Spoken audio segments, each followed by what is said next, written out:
Welcome back, everyone, and thank you for joining us. We were just talking to author Nancy Kress, who is the author of this wonderful book called Beggars in Spain. And we are now joined by Dr. Gregory Thomas, who is a Johns Hopkins University graduate, and he is an expert in this field of research. And we are here to discuss the very controversial issue of whether or not genetic modification should be legal. Welcome, Dr. Thomas. Thank you, Christine. How are you doing? I'm doing very well. All right. So tell me, Dr. Thomas, what are your thoughts and your expert opinion on this? You believe it should be legal? Well, as you know, as Nancy Kress so eloquently stated in her book, this is a touchy topic, to say the least. I, for one, am against gene modification for many reasons. To name a few: increased violent behavior against all, but especially women. Designing humans that can divide our society into two. Discrimination. The advantage the wealthy will have over this technology. The unknown long-term consequences. And it's just morally wrong. You know, I agree with you that those are very good reasons. But tell me, when you talk about creating designer humans and the division in our society that would create, what do you mean? Like, how do you feel that would be? Well, I feel personally that our society is already divided between the haves and the have-nots. And as I stated in Beggars in Spain, the sleepless and the sleepers. They basically had to move off the planet to feel safe, actually, and escape all the hatred that they were subject to for being different. Society in itself it just seems like this world is just getting worse, even without genetic modification. So I think just adding to that would be that much worse. I do agree with you that I think it's sad that we are so unaccepting of those who are different from us. And you're right, in Beggars in Spain, they moved to a whole nother part of the world. Actually, out of this world. Out of this world. And that is crazy to think that, you know. To feel that threatened, you know, from society, to remove yourself from it completely. This is true. That says a lot. This is true. Now, the other one I wanted to ask you about is that when you speak of the advantages that the wealthy would have over this technology, why do you believe that is the case?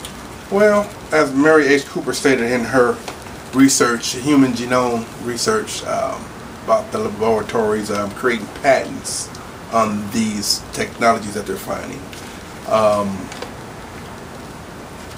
Just the wealthy control most of the companies that are performing this research, so they will have the advantage of basically the essence of life. They already have a financial advantage over this technology. They will be the first to have it, so they will have an advantage that way.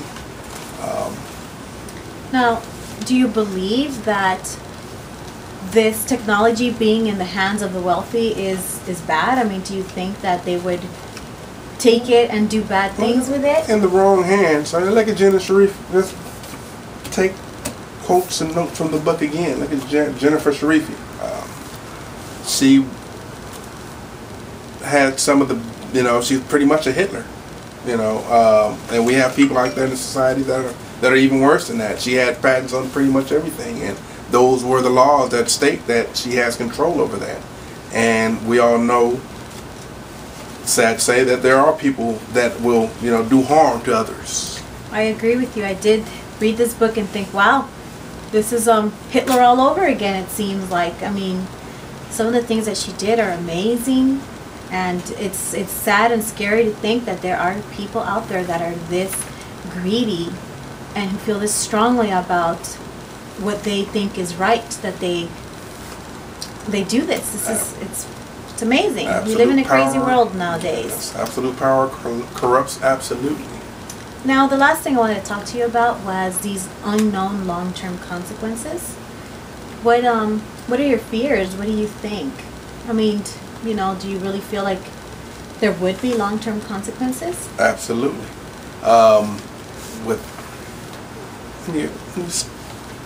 Ladies and gentlemen, people don't, you know, this is really unknown science.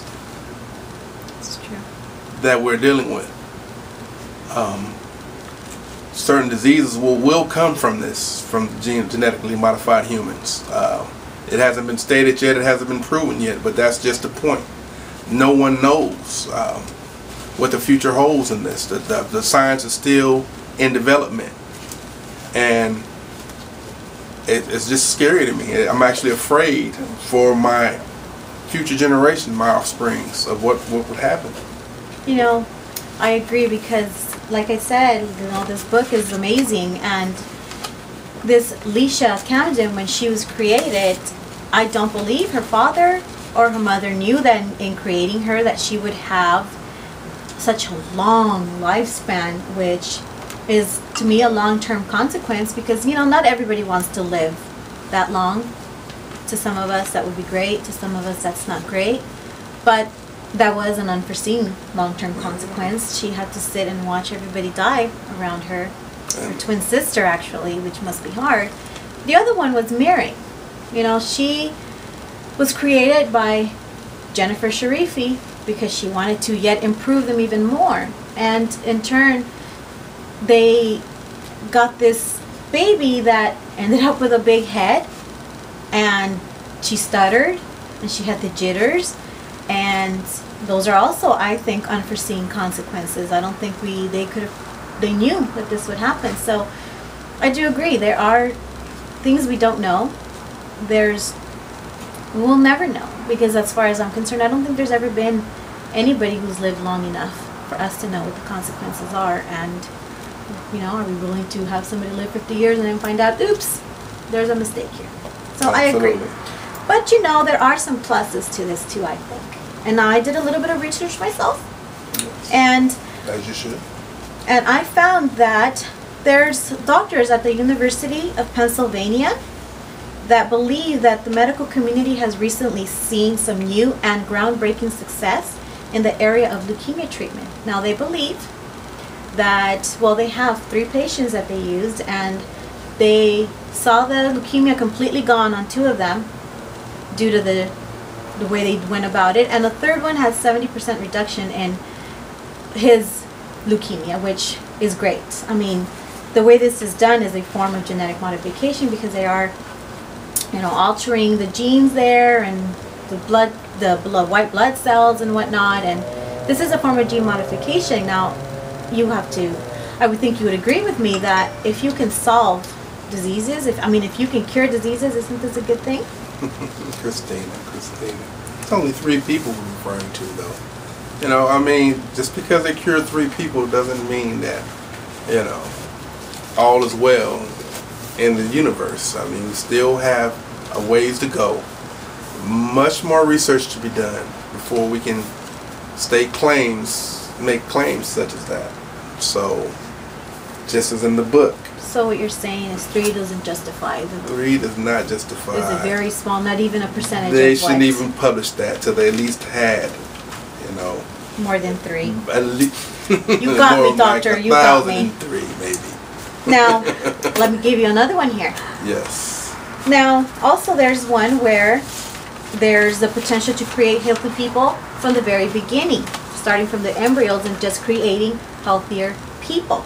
Now, according to Dr. Gregory Stock, Dr. Gregory Stock is a doctor. He is a, let's see, how should I describe him? He has so many credits to his name, but he's a biophysicist for one, and he is the former director and founder of the program on medicine, technology, and society at UCLA School of Medicine. I think those are good credits. I think we can agree and believe what he states, and he says that, you know, that altering the germline can produce healthier people. I mean, he strongly believes that it may one day protect future children from cancer, from AIDS, and other diseases. They can enhance their intelligence and even extend their lifespans. Now, as parents, I know you have children, and so do I. And as parents, don't you think that that is the one thing that we want for our kids, is to be healthy? Yes. Every parent, including myself, wants their kids to be healthy. But there are certain consequences. I was reading an article by Dr. Mercola. He's a well-published doctor, not in genetic research, but very extensive and very accomplished writer. in the medical field.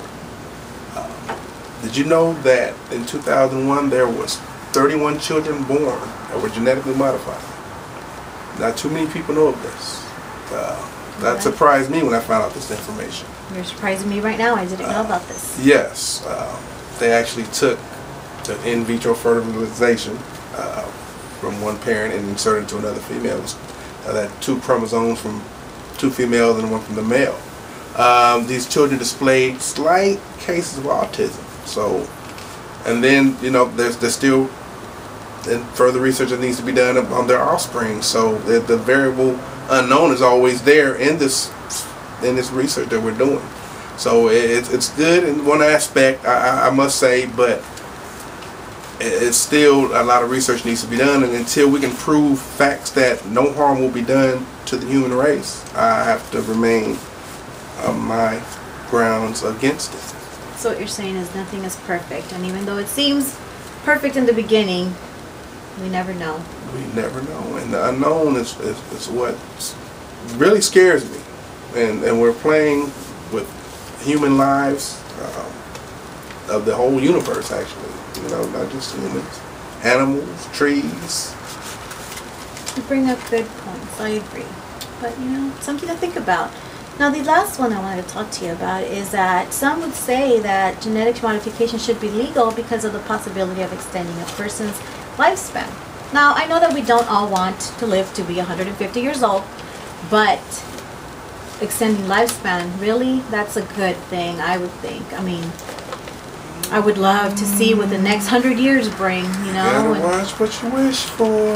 You have to watch what you wish for, folks. Just, if I can refer back to the book, Laisha Camden, she had to sit there and, you know, watch her sister die. Can you imagine watching your loved ones perish in front of you while you remain actually ageless, basically? Your age never changes. Wow, I would love to stay young, don't get me wrong. Yeah, we all would. But I mean, to lose all your loved ones, your children, you know, maybe not your offspring, but your friends around you, your family, and how would that make you feel? I don't know. I don't know that I would want to know, but I tell you, it's tempting to live that long, to see the world develop and change from this to the other. I think I'm interested. I mean, it'd be a lonely life, though. You always lose your loved ones. You know, knowing that person, as you grow older, that they grow older, you grow older with them, that you're still going to be here and they're going to be gone. It'd have to be very painful. Now, let me tell you.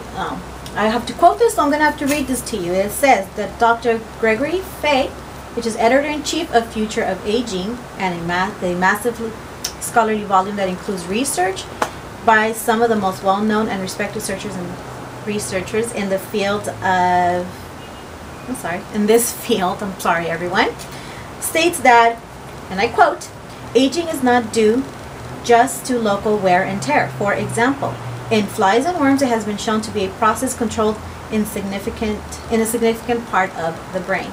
So genetic modification could actually increase lifespans. So you do agree with that, though, that it's a possibility?